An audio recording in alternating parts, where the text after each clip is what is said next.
Hello. To quote Paul Lockhart, the author of the famous A Mathematician's Lament, what is a math problem? To a mathematician, a problem is a probe, a test of mathematical reality to see how it behaves. It is our way of poking it with a stick and seeing what happens. Now, of course, the attitude to mathematics and to learning is back to at least Plato. I wanted to think about an example of that kind of inquiry in modern mathematics. For example, you have a sequence of square numbers, 1, 4, 9, 16, 25, 36, and a sequence of triangle numbers, 1, 3, 6, 10, 15, 21, 28, 36. In the spirit of poking things with a stick, we ask the natural question, which numbers are in both lists? At least 1 and 36. So, first we'll see if a little algebra helps. So all the square numbers are going to be of the form m squared, while all the triangle numbers are of the form n times n plus 1 all divided by 2. You can see that by breaking a n by n plus 1 rectangle into two pieces. So if you like, we're looking for n and m such that n times n plus 1 equals 2m squared. Now it's best to pause here for a second and just see if our algebra wants to tell us something. So notice the left-hand side there is the product of two adjacent numbers, n and n plus 1. So those numbers are co-prime, so they have no prime factors in common. Well, why is that? Well, if they had a prime factor in common, say p, then p would be a factor of n plus 1 and of n, and so of their difference, which is 1, which is unlikely. So how can we make use of that here? In fact, we can show that one of n or n plus 1 is a square, and the other one is 2 times a square. Well, why is that? The fastest way would probably be to think about the square-free part of numbers. But if I was working this on my own, I think about prime factors of n and m. So remember that any number can be expressed as the product of powers of primes. For example, 540 is 2 squared times 3 cubed times 5. And notice if we square it, we just double all the exponents. All the exponents are even for square number. So if a prime, say 3, divides our m there, then 3 has to divide n or n plus 1 an even number of times. We can't share any factors of 3 between n and n plus 1. They all live on one side or the other. So every prime appears in the factorization of n and of n plus 1 with an even power, with an even number of times. Except, of course, for 2.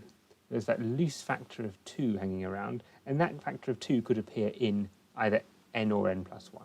So we see that one of them is a square, as all prime factors have even powers, and one is 2 times a square. All the prime factors have an even power apart from 2, which has an odd one.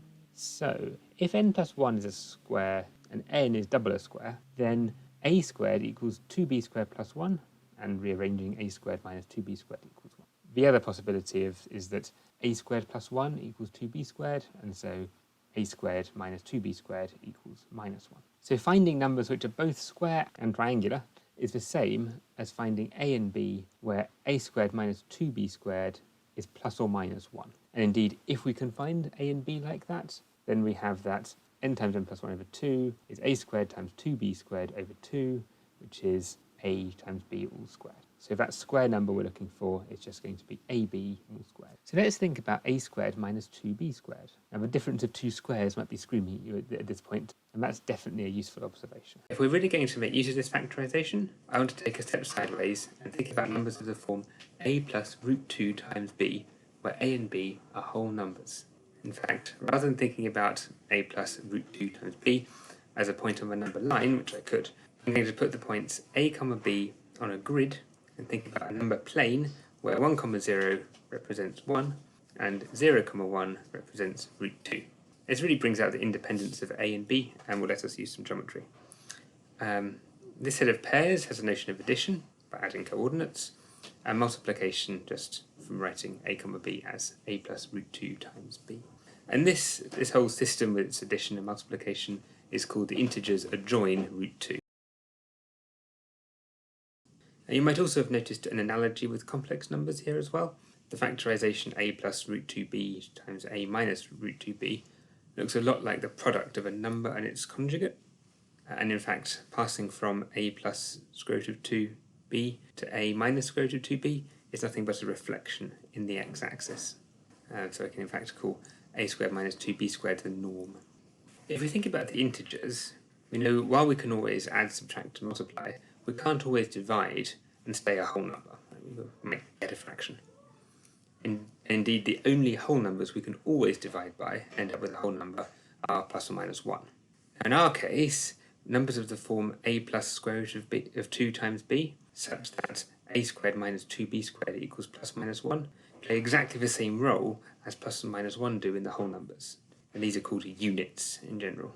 And we can see that by writing, let's say, 1 divided by a plus square root of 2 times b, where we can multiply top and bottom by a minus square root of 2 times b, and we're left with a minus square root of 2 times b divided by plus or minus 1.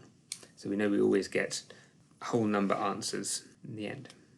In fact, it's also necessary that a squared minus 2b squared is plus or minus 1, but I'll leave that as an exercise. In any case, the bottom line here is given a plus root 2 times b, such that a squared minus 2b squared is plus minus 1, then I can always divide by a plus square root of 2 times b and stay in this grid of numbers. Right, enough fiddling about with algebra. I'm going to do some more geometry. So let's go ahead and point out that a squared minus 2b squared equals plus minus 1. Define a pair of hyperbolae in the plane, and we're looking for integer pairs a comma b lying on one of these hyperbolas. So looking at each hyperbola, well, we can see that the point 1 plus square root of 2 lies on the hyperbola with norm minus 1.